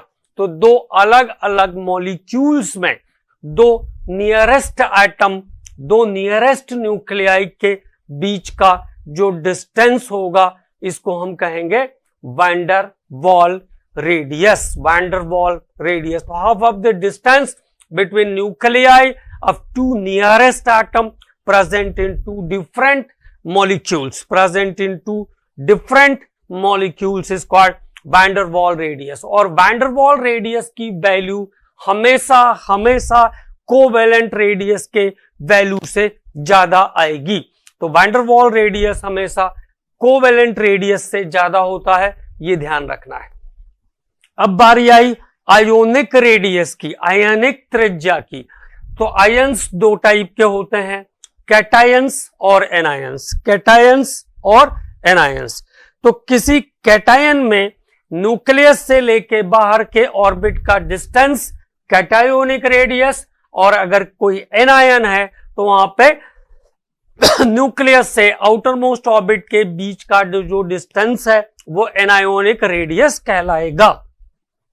इसके बाद बारी आई कंपैरिजन करने की। तो देखो, जैसे सोडियम है और सोडियम प्लस है, सोडियम एंड सोडियम प्लस। तो सोडियम की बात अगर हम करते हैं तो 11 प्रोटॉन और 11 इलेक्ट्रॉन, मतलब 3 ऑर्बिट एग्जिस्टिंग रहेंगे 281 वाले। सोडियम प्लस की बात करोगे तो सोडियम प्लस में 11 प्रोटॉन 2 8, एक ऑर्बिट कम हो गया।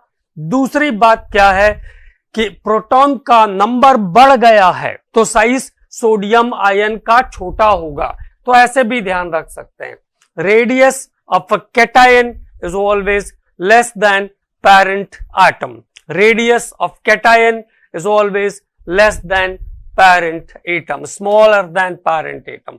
इसी तरह से अब जैसे क्लोरीन माइनस और क्लोरीन को कंपेयर करना है तो क्लोरीन में 17 प्रोटॉन 17 इलेक्ट्रॉन, क्लोरीन माइनस में 18 इलेक्ट्रॉन। तो 18 इलेक्ट्रॉन एक इलेक्ट्रॉन बढ़ गया है प्रोटॉन की तुलना में, तो अट्रैक्शन फोर्स कम हो जाएगा, और अट्रैक्शन फोर्स कम हो जाएगा तो साइज बड़ा हो जाएगा। तो हमेशा एनायन जो है वो अपने पेरेंटल एटम से बड़ा होगा, एनायन हमेशा अपने पेरेंट एटम से बड़ा होगा। अब जब भी आपको कंपेयर करना हो तो सिंपल सा एक फॉर्मूला ध्यान रख लो, रेडियस निकालने के लिए, रेडियस को कंपेयर करने के लिए हम Z/E रेशो यूज करेंगे।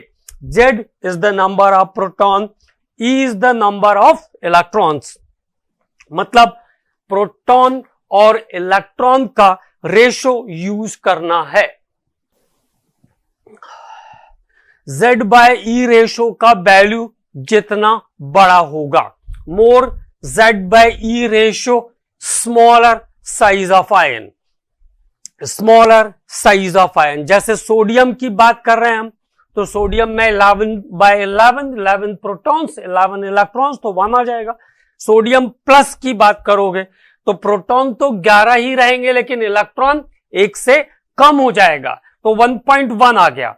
तो जिसमें Z/E रेशो बढ़ा उसका साइज कैसा हो जाएगा, स्मॉलर साइज। तो higher Z/E smaller size. Simple तरीका है, प्रोटॉन और इलेक्ट्रॉन के नंबर को देख लीजिए और उसका रेशो निकाल लीजिए, जिसमें Z/E रेशो ज्यादा होगा उसका साइज छोटा होगा, उसका साइज छोटा होगा। And so many important problems मैंने आपको करा के दिया है, तो आप इसको ध्यान रखेंगे, है ना। अब उसके बाद बात करेंगे अगले टॉपिक पर, दैट इज आयोनाइजेशन एनर्जी। तो according to the definition, amount of energy required to remove the electron from valence shell of an isolated gaseous atom, किसी एटम को पहले आइसोलेट करना है, मतलब अलग अलग करना है, मॉलिक्यूल है तो अलग अलग करना है, उसके बाद उसको गैसियस स्टेट में लेके जाना है, उसके बाद उसको गैसियस स्टेट में लेके जाना है। अब वहां से इलेक्ट्रॉन निकालने के लिए जो एनर्जी कंज्यूम होगी वो है आयोनाइजेशन एनर्जी।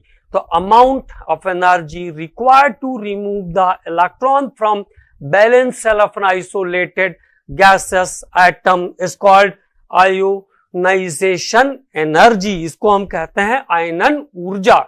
और आयोनाइजेशन एनर्जी देखो पीरियड में जाएंगे तो साइज छोटा होगा, अट्रैक्शन पावर बढ़ेगी, अट्रैक्शन पावर ज्यादा है तो रिमूवल ऑफ इलेक्ट्रॉन मुश्किल होगा। इलेक्ट्रॉन निकालना अगर किसी ने जोर से पकड़ के रखा है तो वहां पे ज्यादा एनर्जी लगानी पड़ेगी। तो पीरियड में आयोनाइजेशन एनर्जी बढ़ती है और ग्रुप में जाने पर आयोनाइजेशन एनर्जी कम हो जाएगी क्योंकि अट्रैक्शन फोर्स कम हो जाता है। ठीक है। हीलियम का आयोनाइजेशन एनर्जी सभी 118 तत्वों में सबसे ज्यादा होती है और सीजियम का आयोनाइजेशन एनर्जी सबसे कम होता है। अब क्वेश्चन है why first ionisation energy of beryllium is more than boron. तो बेरिलियम का configuration 1s2 2s2, orbits are here completely filled, पूर्णतः भरे हुए हैं। और बोरॉन में क्या हो जाएगा 5, अगेन 1s2 2s2 2p1। तो ये अनफिल्ड कॉन्फ़िगरेशन को शो करता है, अनफिल्ड है ये, अनफिल्ड कॉन्फ़िगरेशन। और ये कैसा है कंप्लीटली फिल्ड है। ऐसा हमने पढ़ा है कि कंप्लीटली फिल्ड कॉन्फ़िगरेशन ज्यादा स्टेबल होगा, कंप्लीटली फिल्ड ज्यादा स्टेबल होगा। तो अगर फर्स्ट आयोनाइजेशन एनर्जी की बात करेंगे पहली वाली तो बेरिलियम में ज्यादा होगी बोरॉन से। लेकिन अगर कभी सेकेंड आयोनाइजेशन एनर्जी पूछेंगे तो देखो फर्स्ट के बाद ये ऐसा हो जाएगा और ये ऐसा हो जाएगा। तो सेकंड पूछेंगे तो अब बेरिलियम अनस्टेबल हो गया, बोरॉन 2s2 पूरा भरा हुआ है, तो सेकंड आयोनाइजेशन किसका ज्यादा होगा, बोरॉन का ज्यादा होगा as compare to beryllium. Why nitrogen और ऑक्सीजन का फर्स्ट आयोनाइजेशन, तो nitrogen 1s2 2s2 2p3, only check the valence shell, तो यह it is 2s2 and 2p3, ये है 2p3। और ऑक्सीजन 8 2s2 और 2p4, 2s2 और 2p4। तो व्हाट हैपन्स, ये कैसा half filled configuration and unfilled configuration, unfilled configuration. तो then what happens, the half-filled configuration is more stable, so the ionization energy of nitrogen is more than oxygen। और second पूछेंगे तो फिर oxygen की ज्यादा हो जाएगी एज कंपेयर टू नाइट्रोजन। अब कॉपर और जिंक को कंपेयर करना है तो कॉपर इज 4s1 3d10 और zinc is what 4s2 3d10। तो यहां पे पूरा पैकअप है। The orbitals are completely filled in case of zinc, so the first ionisation energy of zinc is more than copper. तो कहीं भी क्वेश्चन आएगा तो सीधा सीधा एक बात ध्यान रखना है, only to go with configuration, केवल कॉन्फ़िगरेशन बनाएंगे आंसर इसका निकल जाएगा। Now what, electronegativity. तो व्हाट इज द नेगेटिविटी, दो एटम जिन्होंने आपस में मिलकर बॉन्ड बनाया, दो एटम जिन्होंने आपस में मिलकर बॉन्ड बना लिया है। अब बॉन्ड के बनने के बाद अगर एक एलिमेंट ज्यादा ताकतवर है दूसरे से, one of the element is powerful than another one, then what happens, this shared electron pair is displaced towards more powerful atom and that power is known as electronegativity. तो दो एटम जिन्होंने आपस में मिलकर पहले कोवेलेंट बॉन्ड बनाया है, लेकिन दोनों की पावर अलग अलग है. So more powerful atom attract or displace the shared electron pair towards more powerful atom. So this is called electronegativity. कुछ एलिमेंट्स के नेगेटिविटी का भी आपको जरूरत पड़ेगा. It is very important. Hydrogen के लिए 2.1, लिथियम के लिए 1 और यहां से फ्लोरीन तक बढ़ता हुआ जाएगा बाय 0.5.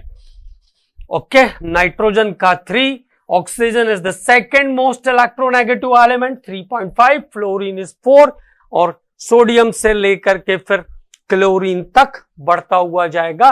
क्लोरीन का 3.00. और क्या ध्यान रखना है, fluorine is the most electronegative element. और क्या काम यूज में आएगा ये, तो this is a criteria, not a fix value. It is a criteria when the difference of negativity is more than 1.7, then elements form ionic bond. 1.7 से ज्यादा के डिफरेंस पर ionic bond बन सकता है. ओके, और 1.7 या उससे कम के डिफरेंस पर बनेगा covalent bond. If sometime in calculation the answer is exactly 1.7, then answer is covalent bond. ये बात ध्यान रखना इंपॉर्टेंट है. आयोनिक के लिए 1.7 से ज्यादा का ही डिफरेंस चाहिए. इसके बाद अगर 1.4 के आसपास डिफरेंस है तो हाइड्रोजन बॉन्ड बन सकता है, और अगर 1.9 के आसपास डिफरेंस है तो 50-50%, लगभग 50-50% आयोनिक और कोवेलेंट कैरेक्टर हो सकता है. ओके, तो दिस इज अबाउट नेगेटिविटी. और एक फॉर्मूला परसेंटेज आयोनिक कैरेक्टर को निकालने का, this is called already equation. XA 16 into XA minus XB. XA is the negativity of more electronegative element और XB is the electronegativity of the less electronegative element plus 3.5 XA minus XB whole square. इसको हम कहते हैं ऑलरेडी equation. It is use to calculate the ionic character, percentage ionic character of the compounds. And very important point is there. Okay, अब एक और formula electronegativity के निकालने के लिए, ionisation potential plus electron gain enthalpy, जो कि अभी आगे आने वाला है, उसको दोनों को जोड़ दीजिए और 2 से डिवाइड कर दीजिए. पॉलिंग स्केल पर कैसे देखते हैं electronegativity on polling scale, ionisation potential plus electron gain enthalpy divided by 5.6. इसके बाद electron gain enthalpy, electron gain enthalpy, about electron gain enthalpy, amount of energy change. यहां पे इस बात को ध्यान रखना है, amount of energy change कहा है मैंने, मतलब अंदर आ भी सकती है और बाहर जा भी सकती है. ये है change in energy. Amount of energy change when an isolated gaseous atom gain electron. जब किसी आइसोलेटेड गैसेस एटम में इलेक्ट्रॉन एडअप होगा तो जितनी अमाउंट ऑफ एनर्जी चेंज होगी वो है electron gain enthalpy. Electron gain enthalpy, जैसे क्लोरीन को एक इलेक्ट्रॉन की जरूरत है, इसने लिया, तो यहां पे ये एक्सोथर्मिक प्रोसेस के तहत एनर्जी क्या हो रही, बाहर निकल रही है. When atom become stable then it release the energy.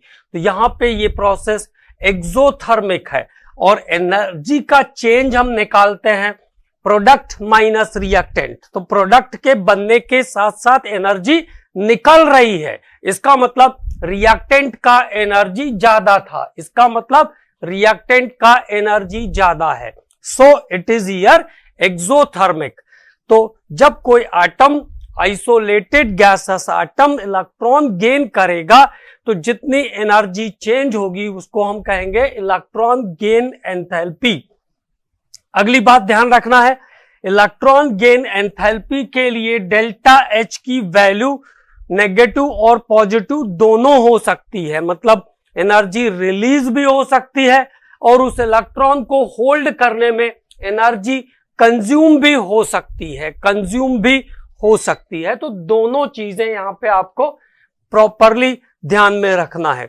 जैसे आर्गन है तो आर्गन ऑलरेडी जो है 288 के कॉन्फ़िगरेशन पर है, 288 के कॉन्फ़िगरेशन पर है, तो उसको तो इलेक्ट्रॉन का जरूरत नहीं है। लेकिन अगर मान लो उसको एक नया ऑर्बिट बनाना है, जैसे ये हो गया इसका न्यूक्लियस, ये 288 पहले से, एक इलेक्ट्रॉन इसको यहां पे रखना है, चौथे ऑर्बिट में भी लाना है, उसकी इच्छा है भाई, तो इच्छा है तो उस एनर्जी, उस ऑर्बिट को होल्ड करने के लिए एटम को एनर्जी खर्च करनी पड़ेगी उस ऑर्बिट को।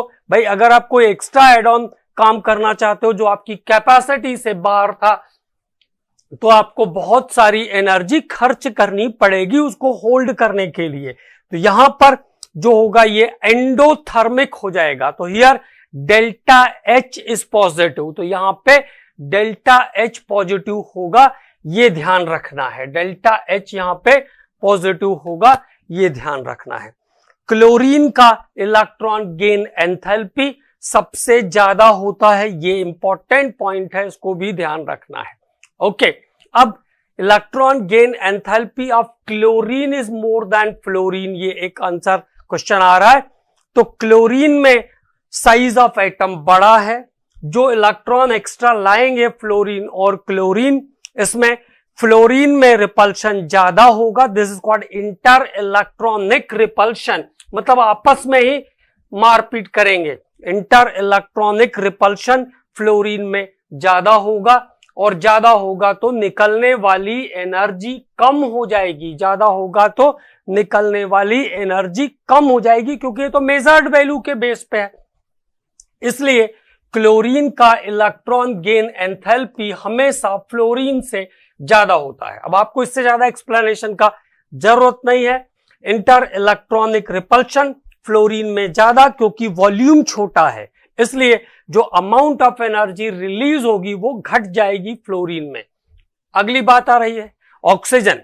तो देखो ये इंपॉर्टेंट क्यों है, क्योंकि ऑक्सीजन को चाहिए 2 इलेक्ट्रॉन अपना ऑक्टेट कंप्लीट करने के लिए। पहली बार में ऐसा जरूरी तो नहीं है कि दोनों इलेक्ट्रॉन एक साथ मिल जाए, पहली बार में एक इलेक्ट्रॉन गेन करेगा और उस समय एनर्जी निकालेगा बाहर। जब गेन करेगा तो एनर्जी बाहर निकालेगा। उसके बाद उसके ऊपर आ गया नेगेटिव चार्ज, और इलेक्ट्रॉन इटसेल्फ कैसा है, नेगेटिव चार्ज है।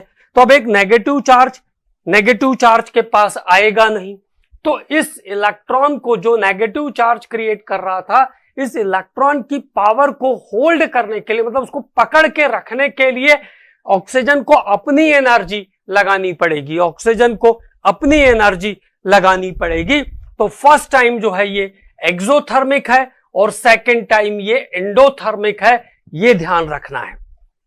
First time it is exothermic and second time it is endothermic. To hold the electron or overcome to the power of electron, the energy is consumed by the atom itself.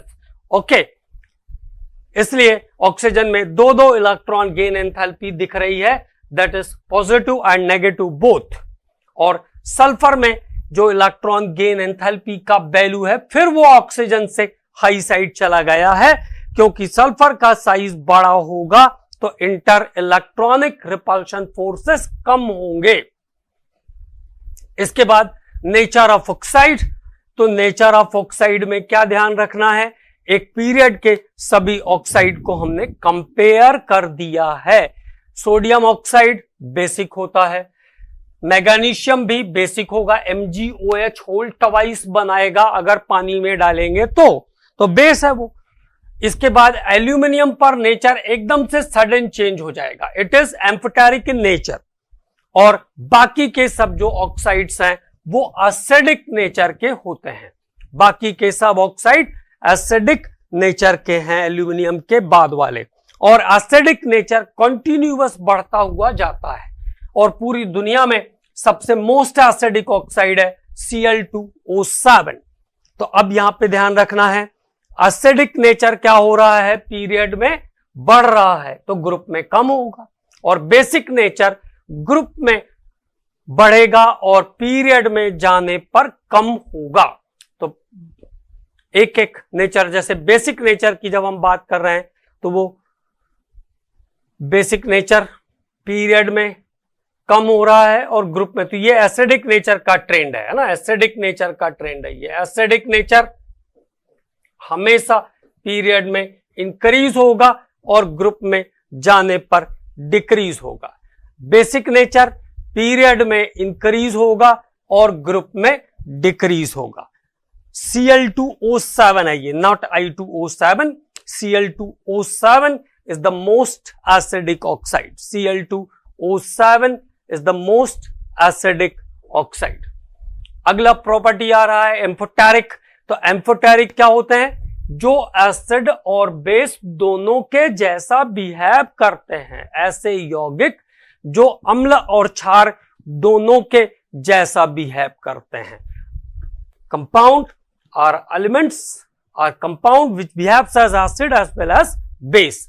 Amphoteric के कुछ examples बहुत important है, याद करना है, directly question आता है कौन सा एम्फोटेरिक है, तो alumina, zinc oxide, beryllium hydroxide, BeOH का whole twice, SNO, SNO2, PbO, As2O3, Sb2O3, ये सब जो है एम्फोटेरिक नेचर के कंपाउंड्स हैं। इसके बाद metallic and non metallic character. तो यहां पे हम कैसे चेक करेंगे, जो इलेक्ट्रॉन डोनर है, जो इलेक्ट्रॉन डोनेट करता है वो है मेटल, जो इलेक्ट्रॉन डोनेट करता है वो मेटल, जो इलेक्ट्रॉन गेन करेगा वो नॉन मेटल। तो अगर हम मेटालिक नेचर को देखेंगे तो ग्रुप में जाने पर साइज बड़ा होगा, इलेक्ट्रॉन डोनेट करने की पावर बढ़ेगी, इलेक्ट्रॉन देने की क्षमता बढ़ेगी। तो मेटालिक नेचर भी ग्रुप में इंक्रीज हो जाएगा और पीरियड में डिक्रीज हो जाएगा। नॉन मेटालिक कैरेक्टर, तो सीधी सीधी बात है, जो इलेक्ट्रोनेगेटिव है, जो इलेक्ट्रॉन गेन करता है वो है नॉन मेटल्स, और नॉन मेटालिक कैरेक्टर पीरियड में इंक्रीज होगा और ग्रुप में डिक्रीज होगा। पीरियड में इंक्रीज होगा नॉन मेटालिक कैरेक्टर और ग्रुप में डिक्रीज होगा। तो it is about the general criteria of the periodic classification of elements.